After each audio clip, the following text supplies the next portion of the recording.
Hello दोस्तों, हमारे YouTube channel पर आपका स्वागत है। तो चलिए कहानी शुरू करते हैं। कहानी अच्छी लगी तो प्लीज़ चैनल को लाइक और शेयर जरूर करिए। वहीं दूसरी तरफ कनिका अपने कमरे में अकेली बिस्तर पर बैठे बुक पढ़ते हुए खुद से बोली, hey man, what's your problem? तुम करना क्या चाहते हो? ये कहते हुए कनिका ने लाइट ऑफ करते हुए अचानक बालकनी की तरफ देखा, जहाँ कोई खड़ा था, जिसे देख कनिका के चेहरे के तोते उड़ गए। उसने चिल्लाने के लिए मुँह खोला, उससे पहले ही आर्यमन ने आकर कनिका के मुँह पर हाथ रखते हुए कहा, चुप रहो। कनिका ने बड़ी बड़ी आंखों से आर्यमन को देखते हुए उसके हाथ को हटाने की कोशिश की, जिस पर आर्यमन ने उसके मुंह पर अपनी पकड़ मजबूत करते हुए कहा, जस्ट शट अप। कनिका ने आर्यमन के चेहरे को देखते हुए उसे खुद से दूर करने की कोशिश की, लेकिन आर्यमन ने कनिका को नहीं छोड़ा, जिस पर कनिका ने गुस्से से आर्यमन के हाथों पर काट लिया और चिल्लाते हुए कहा, तुम? आर्यमन ने बीच में फिर कनिका के मुंह पर हाथ रखते हुए गुस्से से कहा, मैं तुमसे बात करना चाहता हूँ, तुम गला फाड़ना बंद करोगी? कनिका ने गुस्से से आर्यमन को घूरते हुए उसके हाथ को नीचे करने के लिए कहा और आर्यमन ने अपने हाथ को नीचे कर दिया, जिसके नीचे करने के बाद कनिका ने आर्यमन को घूरते हुए कहा, क्या बकवास करनी है करो। आर्यमन ने जवाब में कहा, मैंने जो कुछ भी तुम्हारे डैड के साथ किया उसके लिए I am really sorry. Kanika ने होठों पर व्यंग भरी मुस्कान के साथ कहा, तुम्हारे भाई ने मारा है क्या, जो तुम यहाँ पर आकर मुझसे सॉरी कह रहे हो? मुझे मेरे कानों पर यकीन नहीं हो रहा है। कनिका के जवाब पर आर्यमन ने उसे देखते हुए कहा, मुझे किसी ने नहीं भेजा है, मैं यहाँ अपनी मर्जी से आया हूँ। तुम अपनी मर्जी से भी काम करते हो, कनिका ने फिरकी लेते हुए कहा। आर्यमन ने जवाब में कहा, तुम्हें क्या लगता है? कनिका ने आर्यमन को खुद से दूर करते हुए कहा, फिलहाल मुझे तुम्हारे बारे में कुछ भी नहीं लगता, मैं बस इतना चाहती हूँ कि तुम मेरे कमरे से दफ़ा हो जाओ। आर्यमन ने कुछ देर कनिका को देखा और कहा, क्या तुम सच में चाहती हो कि मैं चला जाऊँ? कनिका ने आंखें रोल करते हुए कहा, ऐसे बिहेव मत करो जैसे हम दोनों प्यार में हो और तुमसे नाराज़ हो। आर्यमन ने अपना सिर नहीं में हिलाते हुए कहा, मैं तुम्हारे जैसे नकचढ़ी को कभी भी डेट नहीं करूँगा। कनिका ने आंखें सिकुड़ाते हुए कहा, ओह रियली, तो यहाँ पर क्या गाली खाने के लिए आए हो?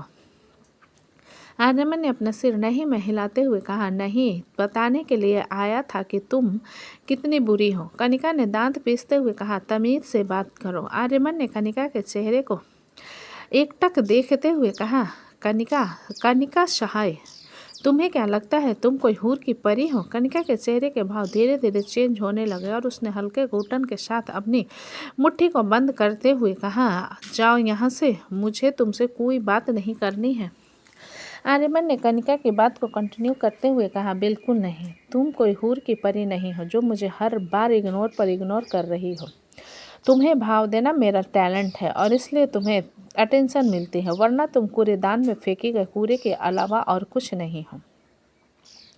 कनिका ने आंखों में हल्की नमी के साथ गुस्से से उठकर खड़े होते हुए आर्यमन के गाल पर एक तमाचा रसीदते हुए कहा, you are a dirty pig, son of a pig. Aryaman ने कनिका के हाथ के अपने गाल पर पड़ने से पहले ही उसके हाथ को पकड़ लिया और उसकी कलाई को पकड़ मोड़ते हुए कनिका के कमर पर लगाया, जिससे कनिका आर्यमन के बिल्कुल नज़दीक आ गई और वो गहरी सांस लेने लगे, जिसके चेहरे पर आर्यमन ने अपने गर्म सांसों को छोड़ते हुए कहा, बहुत गर्मी है तुम में। हूँ, मन तो कर रहा है इसी हाथ को तोड़कर तुम्हारे दूसरे हाथ में दे दूँ, लेकिन नहीं कर सकता क्योंकि तुम और बदसूरत लगोगे। ये कहते हुए आर्यमन ने कनिका के धक्के के साथ छोड़ दिया, जिस पर कनिका ने खुद को संभालते हुए चिल्लाने के लिए मुंह खोला। उससे पहले ही आर्यमन ने उसके मुंह पर हाथ रखते हुए कहा, मैं बस तुम्हें बताना चाहता हूँ कि मानो सारंग से दूर रहो, वरना मुझसे बुरा कोई नहीं होगा। कनिका ने नफरत भरी आंखों से आर्यमन की तरफ देखा और अपना पैर उठाकर उसके लोअर रीजन पर दे मारा, जिससे आर्यमन का चेहरा बिल्कुल फूल सा गया और उसकी आंखें मानो दर्द में बाहर आने को हो गई थी, जिसके चेहरे को देखते हुए कनिका ने उसे पीछे धकेलते हुए कहा, तुम भान में जाओ। जिसके पीछे धक्का देने पर आर्यमन सीधा जाकर बिस्तर पर गिर गया और अपने लोअर रीजन पर हाथ रखते हुए उसने करवट बदल ली, जिसके दर्द को देखते हुए कनिका ने खफकी के साथ कहा, व्हाट ए सिंस, एक छोटे से धक्के को तुम्हारा अखरोट बर्दाश्त नहीं कर पाया और तुम मेरे सेल्फ कॉन्फिडेंस की धज्जियाँ उड़ा रहे हो, उसका क्या कहना चाहोगे तुम? आर्यमन सारंग। आर्यमन ने कनिका की बातों को सुनते हुए भी कोई जवाब नहीं दिया, क्योंकि उसे दर्द इतना ज़्यादा हो रहा था कि मानो वो वहीं पर बेहोश होने वाला हो। जिसकी चुप्पी को देखकर कनिका को थोड़ी घबराहट होने लगी और उसने आर्यमन को घूर कर देखा और इधर उधर देखते हुए कॉफ़ी टेबल पर रखे फ्लावर वास को उठा लिया और आर्यमन को धमकाते हुए कहा, नाटक करना बंद करो और निकलो मेरे कमरे से, वरना ये फ्लावर वास तुम्हारे सिर पर मार दूंगी। आर्यमन ने कनिका की बात का कोई जवाब नहीं दिया। उसकी आंखें बंद हो चुकी थी। जिसकी खामोशी को देखते हुए कनिका ने थोड़ा आगे बढ़कर आर्यमन के चेहरे को झांक कर देखा और उसकी बंद आंखों को देख कनिका को घबराहट होने लगी, जिस कारण कनिका ने फ्लावर वास को बिस्तर के बगल में छोड़ आर्यमन के बाजू को पकड़कर उसे सीधा लेटा हिलाते हुए कहा, हे आर्यमन, नाटक मत करो और उठो। आर्यमन ने कनिका की बात का कोई जवाब नहीं दिया और उसकी आंखें बंद ही रही, जिसे देख कनिका ने कॉफ़ी टेबल पर रख पानी के जार को उठा लिया और पूरा जार आर्यमन के चेहरे पर खाली कर दिया, जिसके बहुत सारे पानी को एक साथ चेहरे पर फेंकने के कारण आर्यमन को सांस लेने में थोड़ी दिक्कत हुई और उसने एकदम से अपनी आंखें खोल ली और जोर जोर से खांसने लगा। कनिका ने आर्यमन को सही सलामत देखते हुए एक राहत की सांस भरी और उसे देखते हुए कहा, are you okay now? Aryaman ने गुस्से से कनिका को घूरते हुए कहा, हाउ डेयर यू, तुम्हारी हिम्मत कैसे हुई मेरे साथ ऐसी? कनिका ने आर्यमन की बात को बीच में काट उसे बाजू को पकड़ते हुए उसे जबरदस्ती उठाने की कोशिश करते हुए कहा, तुम पहले यहाँ से निकलो, मुझे तुम्हारी कोई बकवास नहीं सुननी। आर्यमन ने कनिका के हाथ को झटकते हुए उसे बाजू से पकड़ कर अपनी तरफ खींचा, जिस पर कनिका सीधा आर्यमन के सीने से जा लगे। आर्यमन ने कनिका की घनी लंबी पलकों से भरी आंखों को घूरते हुए कहा, मैं बकवास नहीं कर रहा, तुम मानव सारंग से दूर रहो। कनिका ने आंखें सिकुड़ाते हुए कहा, मेरी लाइफ मेरी मर्जी, मेरे पेरेंट्स अगर मुझे मना नहीं कर रहे हैं तो मैं किसी और के हक नहीं देती मुझे कंट्रोल करने का। आर्यमन ने कनिका के सिकुड़ी हुई आंखों को बारी बारी से देखा और उसे पूरी ताकत से पकड़ उसे गले बिस्तर पर पटक दिया और उसके ऊपर जाकर उसके होठों पर चूमने लगा, जिसकी हरकत पर कनिका ने उसे दूर करने की कोशिश किया, लेकिन आर्यमन उससे दूर नहीं हुआ, जिस पर कनिका ने अपना हाथ बिस्तर पर मारते हुए अपना चेहरा इधर उधर करना चाहा, लेकिन आर्यमन की पकड़ उसके जबड़े पर बहुत मजबूत थी। जहां कनिका ने हाथ में उसी का बिस्तर पर रखा हुआ फ्लावर वाश आ गया और उसे उठाकर उसने आर्यमन के सिर पर दे मारा, जिससे आर्यमन झटके से दूर हो गया और उसके माथे से खून बहने लगा। कनिका ने उल्टे हाथ अपने होठों को साफ करते हुए फ्लावर वाश को मजबूती से पकड़ आर्यमन को धमकाते हुए कहा, अगर अब मेरे नज़दीक आए ना तो तुम्हारी जान ले लूँगी। ये कहते हुए कनिका की सांसें फूल रही थी, जिसकी फूलती हुई सांसों को देखते हुए आर्यमन ने अपने माथे पर हाथ रख कर कहा, तुमसे निपट लूँगा। कनिका ने गुस्से से आर्यमन को घूरते हुए कहा, अगर दोबारा मेरे सामने आए ना तो तुम्हारी जान ले लूँगी, निकलो यहाँ से। आर्यमन ने कनिका के घूरते हुए उसके कमरे से बाहर चला गया, जिसके जाने के बाद कनिका ने गहरी सांस भरते हुए जल्दी से कमरे का दरवाज़ा बंद किया और बालकनी का दरवाज़ा भी जाकर बंद कर दिया। जिसके बाद बिस्तर पर आकर बैठते उसने खुद से कहा, फकिंग पेयर मुझे ऑर्डर दे रहा है जैसे उसके बाप की नौकर हूँ। ये कहते हुए कनिका सोफे पर बैठ गई, क्योंकि उसका बिस्तर सोने लायक नहीं था। वहीं दूसरी तरफ गार्डन में चिराग सिगरेट पीते हुए यहाँ से वहाँ चल रहा था। जहाँ उसकी नज़र कनिका पर गई, जो कि हाथों में सिगरेट पकड़े गार्डन में ही आ रहा था। जहाँ उसकी नज़र चिराग पर गई, तब उसके कदम रुक गए। ऋतिक के रुकने पर चिराग ने सरकास्टिक भरी आवाज़ में कहा, तुम्हारे चेहरे के ऑकवर्डनेस को देखकर मुझे सुकून मिल रहा है कि कम से कम तुम्हें इतनी शर्म तो है कि गलती करने के बाद तुम नज़रें चुरा सको। ऋतिक ने चिराग की बात सुन आंखें चढ़ाते हुए, कौन सी गलती और कौन सी शर्म? मैं यहाँ पर कोई वायरस को अटेंड नहीं करना चाहता, इसलिए जा रहा था। चिराग ने ऋतिक की बात पर आंखें सिकराते हुए कहा, यहाँ पर कोई बीमारी नहीं है। ऋतिक ने चिराग की तरफ इशारा करते हुए कहा, तुमसे बड़ा बीमारी कोई हो सकता है क्या? चिराग ने घूर कर ऋतिक की तरफ देखा और कहा, अच्छा ठीक है, तुम्हें क्या ही गुस्सा दिलाना, बस तुम मुझे ये बता दो कि तुम्हें कितने पैसे चाहिए। ऋतिक ने हल्का सरकास्टिक तरीके से मुस्कुरा कर कहा, oh my God mister Chauhan, मुझे पता नहीं था आपने अपने शौक के बदले लिए हैं, लेकिन मैं अभी भी अपनी बीवी से प्यार करता हूँ। चिराग ने ऋतिक को बुरी तरह से घूरते हुए कहा, अपनी जुबान पर लगाम दो। ऋतिक ने सिगरेट को जलाने के बाद एक लंबी कस खींचने के बाद अपनी उंगली में फंसाते हुए साइड में खड़ा हो गया और चिराग से कहा, पहले तो मूल भाव करना बंद करो। चिराग ने कुछ कहने के लिए मुंह खोला, उससे पहले ऋतिक ने कहा, मेरी बात अभी पूरी नहीं हुई है, इसलिए अपने जुबान को शटर बंद करो। चिराग ने गुस्से से ऋतिक को देखते हुए कहा, आखिर तुम्हें किस बात का घमंड है?